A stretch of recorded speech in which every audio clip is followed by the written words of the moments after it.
تیرے ہاتھ سے میرے ہاتھ تک بائی سمیرہ سرفراز، قسط نمبر 5۔ انصر بات کر رہے ہیں؟ جی آپ کون؟ کیا مجھے انقلاب عالمگیر کا نمبر مل سکتا ہے؟ بہت ضروری بات کرنی ہے۔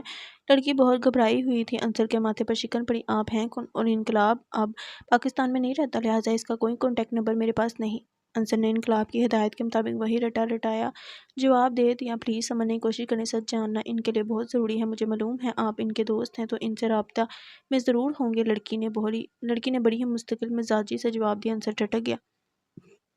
کیسا سچ؟ یہی کہ اس دن ارتقا کے ساتھ جو کچھ ہوا اس کا ذمہ دار کون تھا؟ آواز مزید پست ہو گئی تھی۔ کون ہے وہ؟ انصر بے چین ہوا۔ فیضان اڑائیں وہی ہے جس نے انقلاب سے بدلہ لینے کے لیے سب کیا، ارتقا کو بیوقوف بنایا اور سارا نے جو کچھ سنا تھا انصر کو بتا دیا۔ انصر کے دماغ میں شعلے بھڑک اٹھے تھے۔ سارا نے اپنی پہچان چھپانے کا اس سے وعدہ لیا تھا اور فون رکھ دیا تھا۔ اس نے مٹھی اتنی زور سے بھینچی تھی کہ ہاتھ میں دبا پیپر کپ اپنی حیثیت کھو بیٹھا تھا۔ انصر ہیلو ہیلو کہتا رہ گیا اور وہ کپ کا فون پھینک کر وہاں سے اٹھ گیا تھا۔ تو وہ تم تھے؟ میں کیسے نہیں سمجھ سکا کہ اس کے سوا ہو بھی کون سکتا تھا؟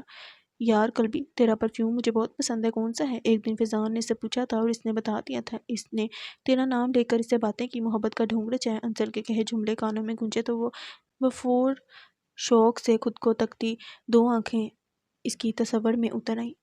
اس لیے دیکھتی رہتی تھی وہ مجھے کیونکہ اسے لگتا تھا کہ میں اس نے بے چین سا ہو کر چہرے پر ہاتھ پھیرا۔ وہ جان بوجھ کر ہمیں ویژول روم میں لے گیا ویڈیوز دکھانے کے بہانے۔ یار قلبی تو دروازہ کھول ورنہ وہ کھران چپراسی مجھے تو دیکھتے ہی منع کر دے گا۔ فیضان نے ہی اسے سب سے پہلے بھیجا تھا کیونکہ اندر سارا فساد اسی کے لیے ہی تو تیار کیا گیا تھا۔ انقلاب کا ذہن کڑی سے کڑی جوڑتا گیا اور اس کے اندر گہرا دکھ جڑیں پھیلانے لگا۔ ارتقا کیا کیا ہوگا اس ذلیل شخص نے جو وہ اس قدر بھپڑ گئی تھی؟ انقلاب اضطرابی کیفیت میں یہاں سے وہاں چکر کاٹنے لگا مگر دل کی بدلتی حالت کسی طور سمجھ میں نہیں آ رہی تھی۔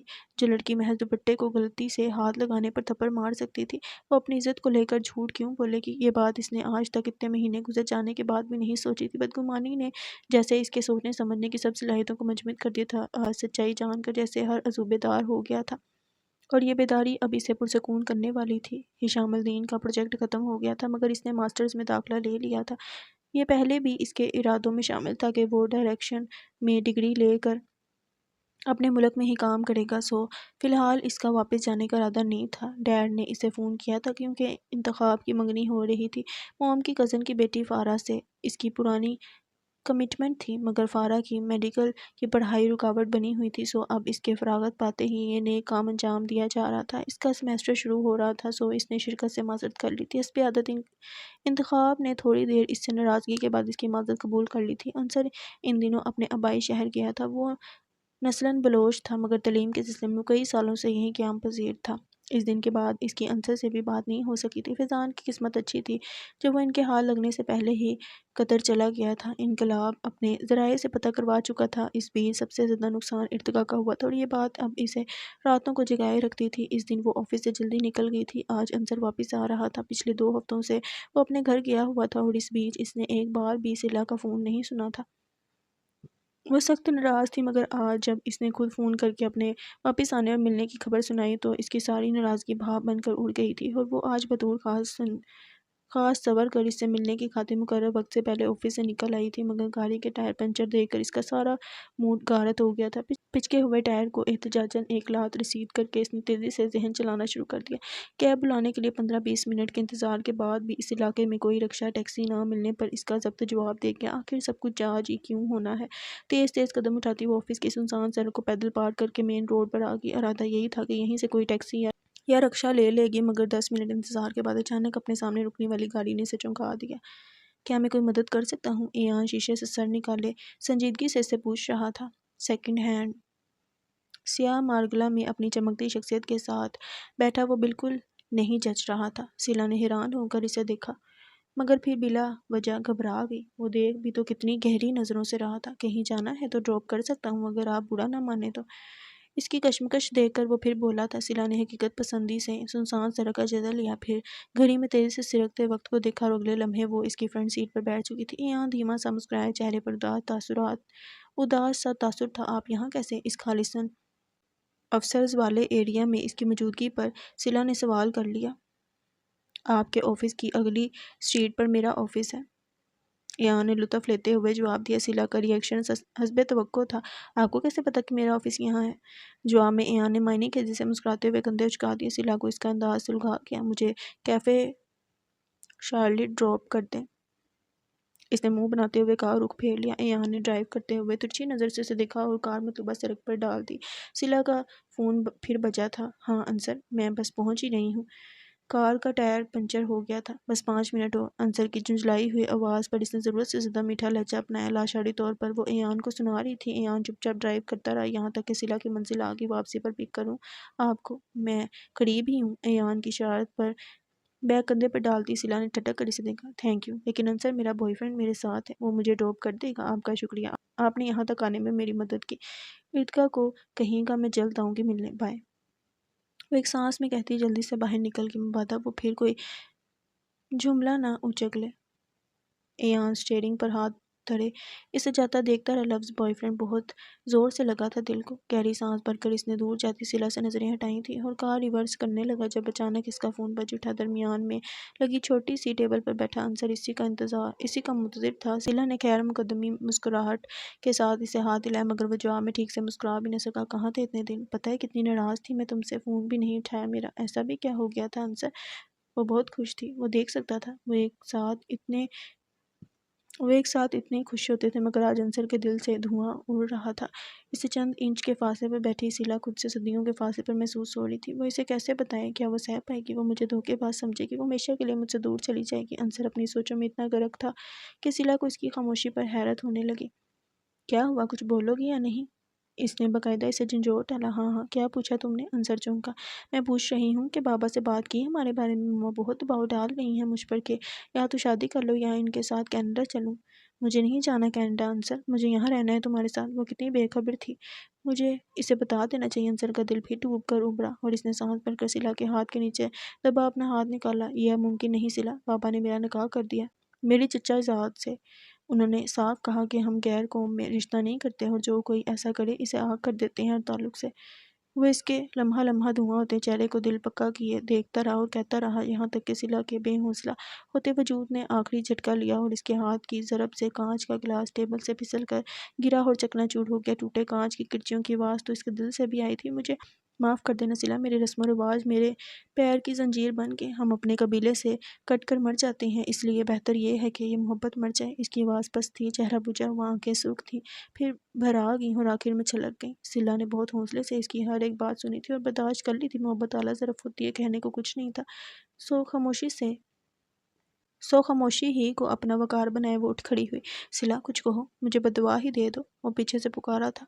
سلا نے پوری توانائی صرف کر کے اپنے حلق تک بڑے آنسوں کو اندر انڈیلا تھا۔ خوش رہو، ذرا سا رخ پھیر کر کہتی ہوئی وہ تیزی سے داخلی رستہ عبور کر گئی تھی۔ انصر سر ہاتھوں میں گرائے بیٹھا رہ گیا۔ ایان کی میٹنگ کینسل ہو گئی تھی اور وہ یہاں سے کہیں گیا ہی نہیں تھا، بلکہ وہ تو پچھلی 20 منٹ سے فون پر اپنے کولیگ سے اسی میٹنگ پر تبادلہ خیال کر رہا تھا جب سامنے سے سلا آتی دکھائی دی۔ اس کا سست اور بوجھل انداز اسے ٹھٹکا گیا۔ ایان نے فوراً فون بند کیا اور کار سے باہر نکل آیا۔ سلا کا بالکل بھی دھیان اس کی طرف نہیں تھا، وہ نظریں جھکائے سیدھی نکلتی چلی گئی۔ ایان اس کی بے خودی پر اس کے پیچھے لپکا۔ سلا رکو، اس نے تیز قدم اٹھاتی سلا کی کلائی تھام کر روکا۔ سلا جیسے ہوش میں آئی اور ایان کے ہاتھ میں دبی اپنی کلائی کو دیکھ کر اس کا دماغ الٹ گیا۔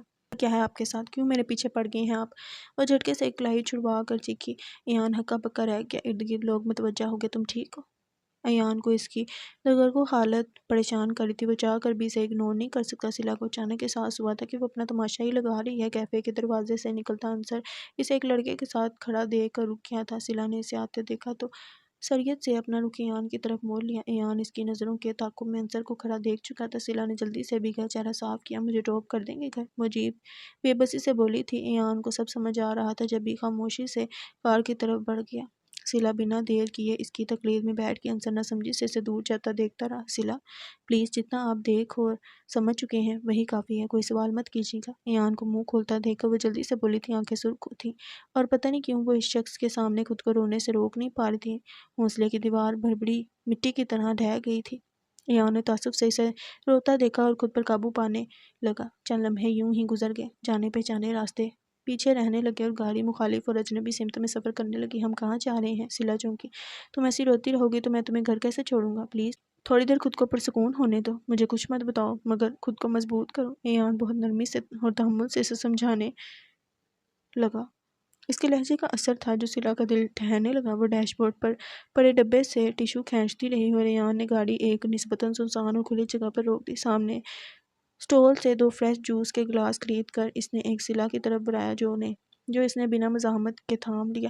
ایان اپنا گلاس لیے اسی کے دروازے کے آگے کھڑا ہو گیا۔ سبک ہوا کے جھونکے اس کے وجود سے ٹکراتے تو مدھم سی مردانہ مہک صلہ کو چونکا دیتی اور وہ اپنا غم بھول کر اسے دیکھنے لگی جو جوس کا گلاس وقفے وقفے سے لبوں سے لگا کر ہٹا دیتا تھا۔ ہلکے کاسنی رنگ کے آفس شرٹ اور گرے پینٹ میں اس کا زبردست سراپا نظر انداز کیا ہی نہیں جا سکتا تھا۔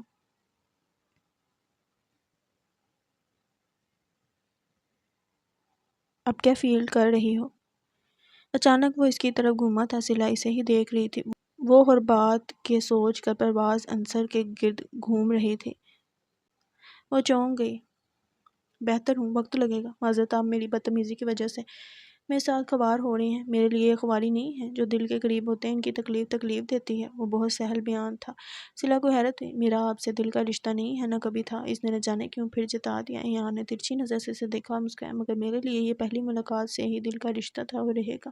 چلیں۔ صلہ بات بدل گئی۔ ایان نے کندھے اچکائے اور ڈرائیونگ سیٹ سنبھال لی۔ گھر کے گیٹ پر اترنے تک اس نے خود پر قابو پا لیا تھا۔ دروازہ کھول کر اندر قدم رکھنے سے پہلے وہ ایان کی طرف پلٹی۔ وہ مسکراتی نظروں سے دیکھ رہا تھا۔ صلہ کا دل اچانک دھڑک کر خاموش ہوا تھا۔ وہ نظریں پھیر کر جلدی سے دروازہ پار کر گئی تھی۔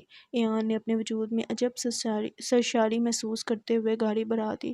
سیمسٹر بریک میں وہ 1 ہفتے کی چھٹیوں پر پاکستان آ گیا تھا۔ انتخاب نے اسے بھینچ ڈالا اور صحیح معنوں میں اس کے لاڈ اٹھائے۔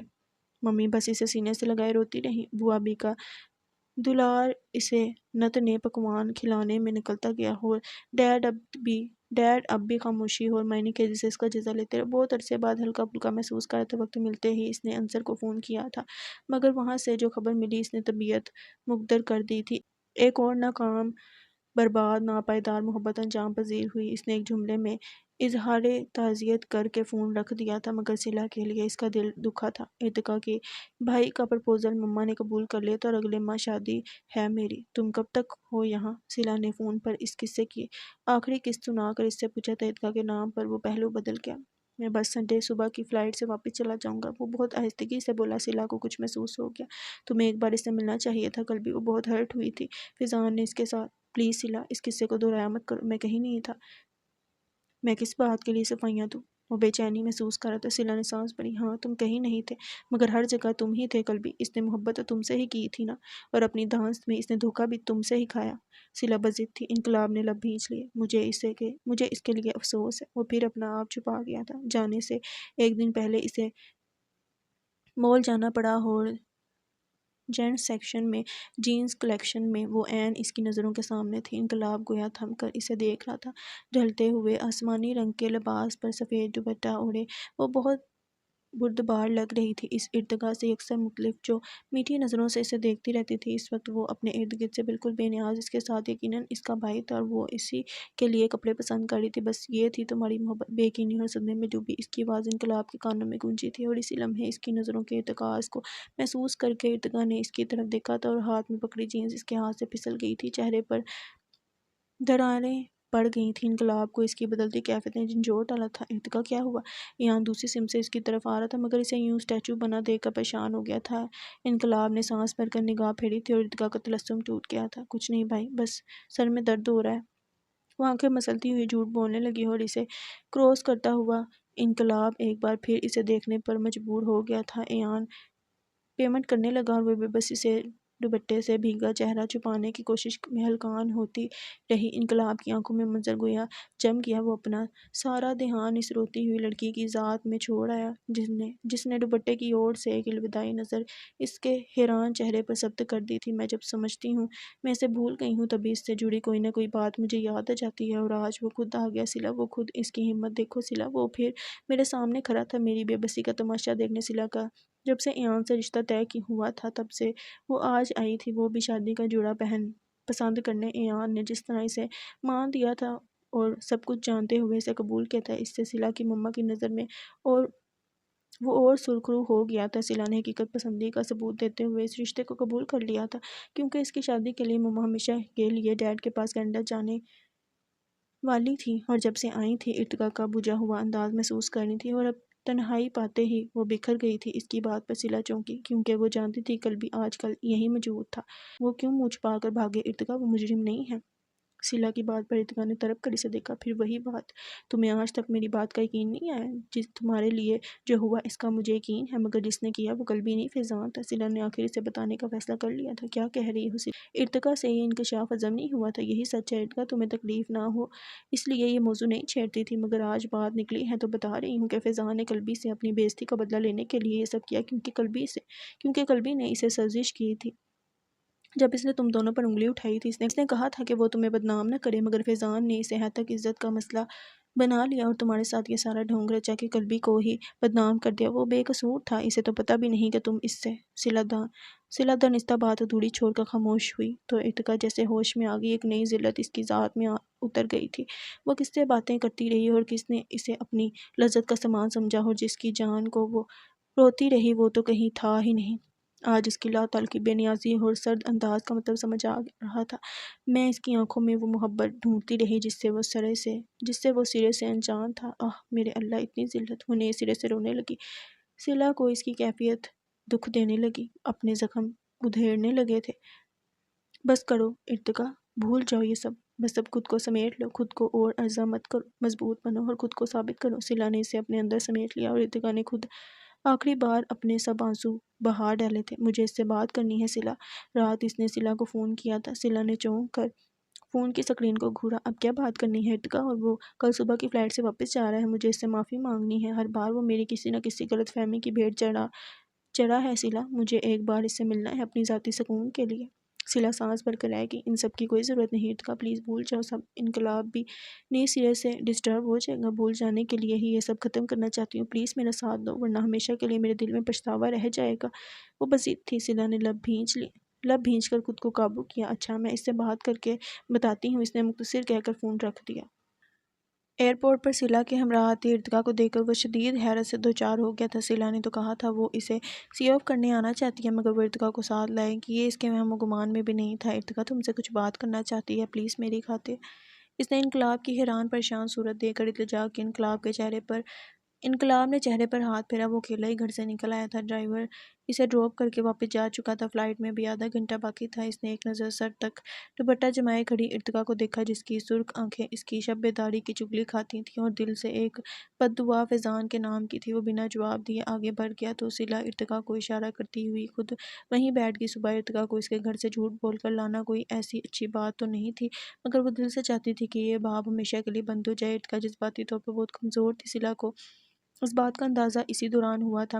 محض دوپٹے پر چھونے پر بے دھڑک تھپڑ مار دینے والی لڑکی جب کسی شخص سے محبت کی دعویدار ہوئی تو اس کی دل گرازی سلا کو حیران کر گئی تھی۔ وہ سوچ بھی نہیں سکتی تھی کہ وہ انقلاب سے اس حد تک محبت کرتی تھی کہ سب کچھ جاننے کے بعد بھی اس کے جذبات میں ایک انچ کا بھی فرق نہیں آیا تھا۔ اس نے ایک نظر پیسنجر لاؤنج کے صوفوں پر بیٹھتے ارتقا اور انقلاب پر ڈالی اور دل سے ان کی بہتری کے لیے دعا گو ہوئی تھی۔ انقلاب ایک بار پھر عجیب و غریب صورتحال میں پھنس گیا تھا۔ وہ ہمیشہ پیار محبت اور لڑکیوں سے دور رہا تھا، یہ سب اس کے مزاج کا حصہ کبھی تھا ہی نہیں، اس لیے وہ نہیں جانتا تھا کہ اسے ایسے وقت میں کس طرح کے رویے کا اظہار کرنا چاہیے۔ لڑکی ہمیشہ ہی اس کے لیے ایک کرا امتحان ثابت ہوتی تھی۔ اس کی ہر احتیاط کے باوجود وہ ہر بار اس کے روبرو کھڑی کر دی جاتی تھی۔ وہ اسے ناپسند نہیں تھی، مگر پسندگی اور محبت کے درمیان ڈولتے اس کے ذہن و دل کو کبھی اتنا مثبت اور سازگار ماحول میسر آیا ہی نہیں کہ وہ اس لڑکی کے لیے اپنے خیالات اور جذبات کا صحیح تجزیہ کر پاتا۔ وہ اپنی ذات میں بہت مکمل تھا، اس کی زندگی کے متعلق اصول بہت واضح تھے، اس کی اپنی حدود تھیں اور یہ لڑکی نادانستہ اس کی حدود کے کنارے جھاڑتی آئی تھی۔ اب بھی اسے فاصلے پر کھڑی اپنی انگلیاں مروڑتی پلکیں جھپکتی وہ ازت، گھبراہٹ اور بے چینی کا شکار تھی۔ انقلاب نے ایک طرف بیٹھتے ہوئے اس سے اشارہ کیا، بیٹھو۔ ارتقا نے اسے بظاہر پرسکون مگر آنکھوں سے جھلکتے اضطراب کو شدت سے محسوس کیا اور بیٹھ گئی۔ چند لمحے بے نام خاموشی کے نظر ہو گئے۔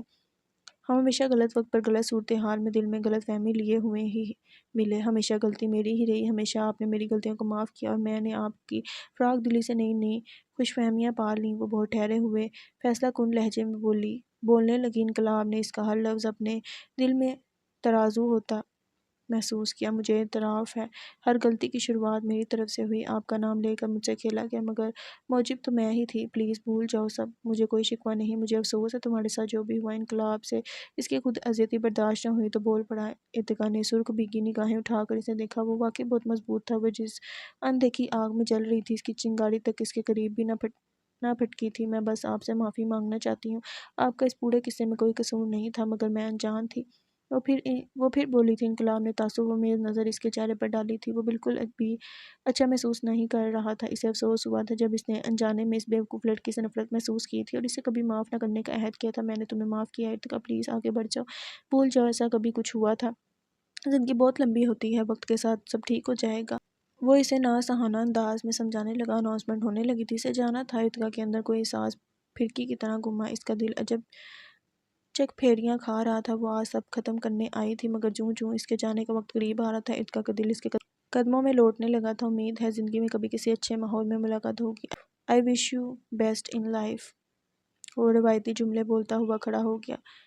واحد بیگ کندھے پر منتقل کرتے ہوئے اس نے ایک الوداعی نگاہ اس بیچاری سی لڑکی پر ڈالی اور ہٹا لی۔ ارتقا اس کی تقلید میں کھڑی ہوئی اور بے چین نگاہوں سے اسے دیکھنے لگی جو ہاتھ میں پکڑا پاسپورٹ اور ٹکٹ دوبارہ چیک کر رہا تھا۔ سیاہ شرٹ، سیاہ قمیض، ڈینم اور پیچ جینز اس کی وجیز سراپے پر جچ رہی تھی۔ بے نیاز مغرور انداز نشست و برخاست اسے ویسے ہی سب میں ممتاز بنا دیتا تھا۔ میں نے سوچا بھی کیسے کہ وہ مجھ سے محبت کرے گا۔ وہ ساری باتیں جو فیضان اس کا نام لے کر کرتا رہا اس کی ذات سے کتنی مخالف تھیں۔ بھلا وہ کبھی کسی سے محبت کر سکتا ہے؟ وہ تو کسی کی بھی پہنچ سے کتنا دور ہے۔ وہ بہت زود رنج ہو رہی تھی مگر وہیں کھڑی تھی۔ انقلاب نے لاؤنج سے نکلتے ہوئے آخری بار اسے مڑ کر دیکھا تو وہ چہرہ ہاتھوں میں گرہ پھوٹ پھوٹ کر رو رہی تھی۔ اب کیوں؟